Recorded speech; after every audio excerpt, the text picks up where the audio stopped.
Have you ever seen a situation where good news for the country is somehow bad news for the stock market? It's a total paradox, right? Well, that's exactly what played out right after the latest government shutdown ended, and honestly, it left a lot of people scratching their heads. So let's break down what really happened. When the headlines finally broke that the government was reopening, you'd expect Wall Street to throw a party, but instead, the markets actually took a nosedive. So the big question we've got to answer is, why?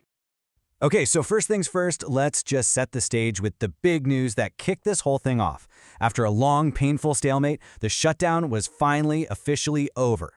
And we're talking about 43 days. Just let that sink in for a second. This wasn't just any shutdown. This was a historic, record-breaking one. President Trump signed the legislation and boom, 600,000 federal employees were told to head back to their jobs. I mean, on the surface, this is all good news, right? People are getting paid again, crucial government services are back online. The market should have been soaring. But it wasn't. And this is where our story gets really interesting. Because while the government was firing back up, there was this totally unexpected side effect of the shutdown that left one super critical area completely in the dark. And it was enough to spook the entire market. See, when the delayed October jobs report was finally about to come out, investors noticed something major was missing. Yeah, we'd get the payrolls data, but a massive piece of the economic puzzle, the official unemployment rate, was just gone. So why did it just vanish? Well, the thing is, the jobs report is actually two different reports mashed into one. There's the business survey, that's where we get the payroll numbers, and they can do that after the fact. But then there's the household survey, which requires actually calling people up to figure out the unemployment rate. And since workers were furloughed, that survey just never happened for October. And get this wasn't just some delay. It is a permanent hole in our economic history. The president's top economic advisor, Kevin Hassett, said it himself, plain as day. We will never know. That number is lost forever. So, okay, it's one missing number. What's the big deal? Well, it turns out it's a massive deal to the single most powerful economic force in the country, the Federal Reserve. Think about it. The Fed's whole job, their entire process, relies on having clear data. Step one, they analyze key economic numbers, like the unemployment rate, to figure out how healthy the economy is. And only then can they move on to their most important decision, where to set interest rates.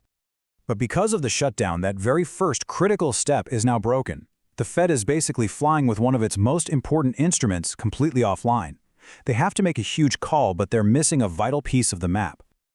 And this data blackout couldn't have come at a worse time. The Fed is stuck between a rock and a hard place.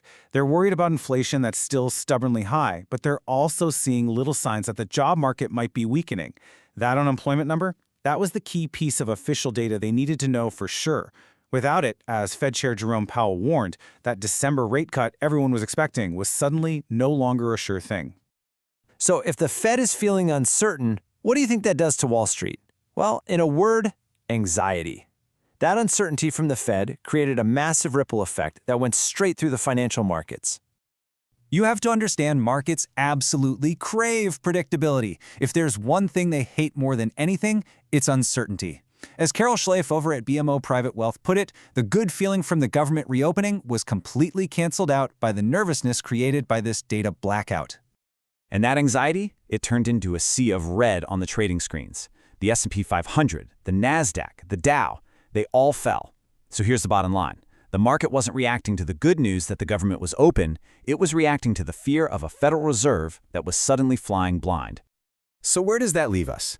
I mean, the immediate crisis of the shutdown is over, but the consequences are definitely still unfolding.